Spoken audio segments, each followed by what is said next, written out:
میرے انتہائی واجب الاحترام دین اسلام یہ ایک نظام فطرت ہے۔ فطرت کا تقاضا پورا کرنا یہ اس کی اولین اور پہلی شرط ہے۔ دین اسلام کا احیاء ہر دور کی پہلی اور اہم ترین ضرورت ہے۔ اللہ کی سرزمین پر اللہ کے نظام کی ضرورت ہے، اسلامی انقلاب اور اسلامی نظام کی ضرورت ہے۔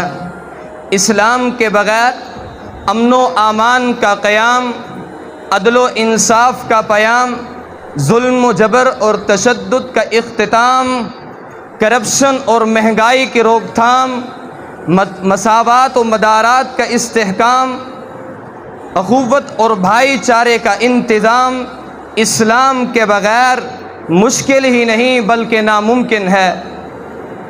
میرے دوستو، مسلمانوں، مدینہ منورہ کے بعد اس کرۂ ارض میں پاکستان ایک واحد ملک ہے جو اسلامی نظریہ کی بنیاد پر بنایا گیا، اسلام کے نام پر معرض وجود میں آیا۔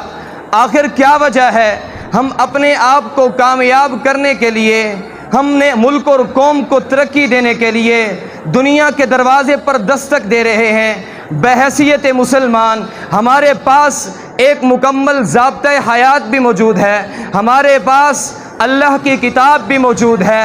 افسوس کی بات یہ ہے، ایک مکمل نظام ہونے کے باوجود، ایک اللہ کی کتاب ہمارے پاس ہونے کے باوجود ہم یورپ کے دروازے پر دستک دیتے ہیں، ہم غیروں کے دروازے پر جاتے ہیں۔ ہم خلافت راستہ کے دروازے پر کیوں نہیں آتے؟ ہمارے حکمران پیغمبر کے در اقدس پر کیوں نہیں آتے جہاں ہم کو ایسا نظام ملے گا، ایسے حکمران ملیں گے جو رات کی تاریکیوں میں چل کر اپنی رعایا کی دیکھ بھال کریں گے۔ ہم کو ایسے امیر المؤمنین ملیں گے جنہوں نے فرمایا تھا کہ میرے دور خلافت میں ایک بھی کتا پیاسا مر گیا تو مجھ سے سوال کیا جائے گا۔ ہمیں ایسا نظام ملے گا جو ہم کو ترقی دے گا۔ افسوس کی بات یہ ہے، پھر الٹا یہ باتیں کرتے ہیں کہ موجودہ وقت کی جو ضرورت اور موجودہ وقت کے جو حالات ہیں، ہم اس کو اگر دین کی بنیاد پر استوار کر دیں تو ہم حالات کا مقابلہ نہیں کر سکتے۔ قرآن تو یہ کہتا ہے الیوم اکملت لکم دینکم واتممت علیکم نعمتی ورضیت لکم الاسلام دینا۔ میں کہتا ہوں آپ کی ریسرچ کمپلیٹ نہیں ہے، آپ کا اسلام کے ساتھ تعلق نہیں ہے، آپ نے اسلام کو سمجھا نہیں ہے، آپ نے اسلام پر عمل کرنے کے لیے عملی قدم نہیں اٹھایا۔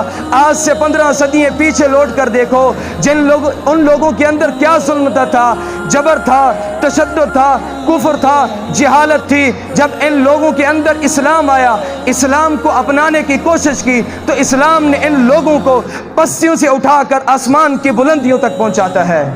اے اسلام تیری نبض نہ ڈوبے گی محشر تک، اے اسلام تیری نبض نہ ڈوبے گی محشر تک، تیری رگوں میں رواں ہے خون صحابہ کا۔